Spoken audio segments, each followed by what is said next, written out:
अपन channel SCS Mithila के करू subscribe और बेल बटन जरूर दबा दिया ताकि हर खबर सबसे पहले पहुंचे अहां तक। नमस्कार, अहां सब देख रहे छी एससीएस मिथिला। हम छी कमलेंद्र झा और खबर के शुरुआत करिए और बात करिए मोतिहारी से बीजेपी सांसद सह प्रत्याशी राधा मोहन सिंह के जे अपन प्रतिद्वंदी वीआईपी सुप्रीमो मुकेश सहनी पर तीखा हमला केलन। पूर्वी चंपारण के निवर्तमान सांसद और भाजपा प्रत्याशी राधा मोहन सिंह वीआईपी सुप्रीमो मुकेश सहनी पर निशाना साधलन। महागठबंधन में शामिल मुकेश सहनी के मिलल 3 लोकसभा सीट में प्रत्याशी के चयन के लौकर राधा मोहन सिंह उनका सलाह दिलन। राधा मोहन सिंह कहलन जे मुकेश सहनी एबेर अपन नेता या कार्यकर्ता के टिकट दे वो थैली और थैला के पीछे नहीं पड़ कर निषाद भाई के प्रतिष्ठा के बढ़ावे। बाकी जो है तो चुनाव के मैदान में है। राधा मोहन सिंह जिला के कोटवा हाई स्कूल मैदान में आयोजित विजय संकल्प सम्मेलन में ये बात कहलन। लोग के संबोधित करते राधा मोहन सिंह कहलन जे अपना क्षेत्र में वीआईपी के उम्मीदवार आवे वाला छे। हमरा पूरा विश्वास है कि मुकेश सहनी एबेर गलती नहीं करता। पिछला बेर हम सब विधानसभा चुनाव में 4 सीट देने चलियन, लेकिन एबेर भी निषाद के टिकट एक बार भी वो निषाद के टिकट नहीं दिलन। एबेर 3 सीट मिलल हन। निषाद के आरक्षण के बात वो करे छे, तीनों सीट निषाद के लिए आरक्षित कर दे। सौभाग्य के बात है। हम उम्मीद करे छी जे हमरा क्षेत्र में वीआईपी के लिए काम करे वाला बहुत सारा नेता छे। पूरा विश्वास है जे कोनो थैला या थैली के पीछे नहीं पड़कर वीआईपी निश्चित रूप से कोनो निषाद भाई के प्रतिष्ठा बढ़ेता। बाकी चुनाव मैदान में जे है जनता निर्णय लेता और हम ओकर स्वागत करब। दरअसल कोटवा हाई स्कूल मैदान में भाजपा के विजय संकल्प सम्मेलन के आयोजन चल। जय कार्यक्रम में एनडीए सरकार के मत्स्य एवं पशुपालन मंत्री और पूर्व उप मुख्यमंत्री रेणु देवी, गन्ना उद्योग मंत्री कृष्णानंद पासवान और पिछड़ा कल्याण समिति के मंत्री और पिछड़ा कल्याण मंत्री हरि सहनी के सम्मानित किया गया। कार्यक्रम में उपस्थित नेता लोकसभा चुनाव में नरेंद्र मोदी के हाथ के मजबूत करे के लिए राधा मोहन सिंह के 5 लाख वोट के अंतर से जितावे के अपील कलन। अपने क्षेत्र में वीआईपी की ओर से उम्मीदवार आने वाला है। मुझे पूरा विश्वास है मुकेश सहनी जी इस बार गलती नहीं करेंगे। पिछले बार उनको सीट हम लोगों ने दी थी, विधानसभा में 4, एक भी निषाद को नहीं दिया।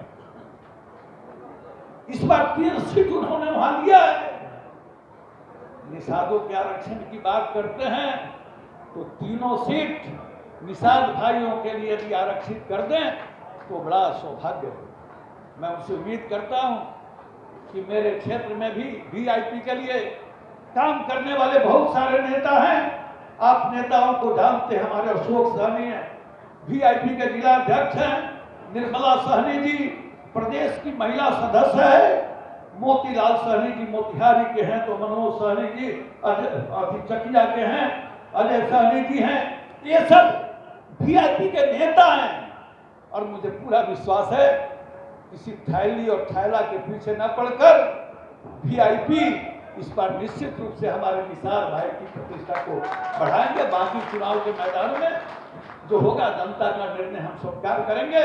लेकिन मैं फिर कहूंगा कि आप जाति बिरादरी, कुछ लोग जाति बिरादरी मजहब का हथकंडा लेंगे, क्योंकि जो समाज की सेवा नहीं करता है वो सिर्फ जाति बिरादरी मजहब के नाम पर अपनी नेतागिरी चमकाना चाहता है। इस विनती के साथ कि जाति बिरादरी मजहब के दीवार को तोड़िए और फिर एक बार या नारा लगाइए, फिर एक बार ताली बजाइए, एक बार खड़े होकर ताली बजा दीजिए। गाँव में एक बार जोरदार तालियों से एक बार सम्मान करिए सब लोग। ये विजय का जी मंच पर उपस्थित है देश के बड़े नेता, इसी कोटवा धरती के लाल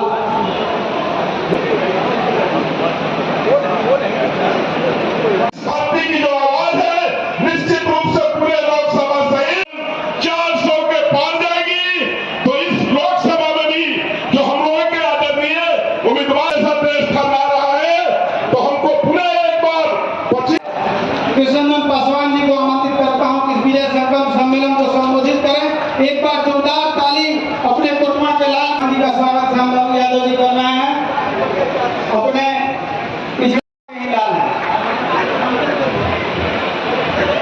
नेशन फर्स्ट और कहता है अभिनंदन कीजिए। इस अवसर पर हमारे राजेंद्र गुप्ता जी और सभी मंच पर विराजमान आदरणीय महेश्वर बाबू, पूर्व विधायक अब्दुल्ला साहब, सचिवानी जी, भाई वीरेंद्र यादव जी और सम्मानित बिहार। देखिए, मन में राम बगल में छुरी हम लोगों का नहीं है। हम लोग जय सिया राम जब शुरू में कहते हैं, जब हम कहते थे कि हम मंदिर बनाएंगे तो कहते तिथि बताइए ना, तो हम तो कहे थे राम लला हम आएंगे मंदिर वहीं बनाएंगे, तो मंदिर भी बना, राम लला भी बैठे और तिथि भी बता दिए। लेकिन इन लोगों ने प्राण प्रतिष्ठा के दिन नहीं गया, उस दिन कोई जरूरत नहीं था। अरे अगर आपको राम के प्रति भरोसा है तो आपको जाना चाहिए, निमंत्रण आया था तो आप तो सिर्फ दिखाने के लिए, आप सनातनी नहीं है, सनातन धर्म का विरोध करते हैं और विरोध करके आज वोट के लिए आप जो है कहते हैं कि हम राम मंदिर जाएंगे।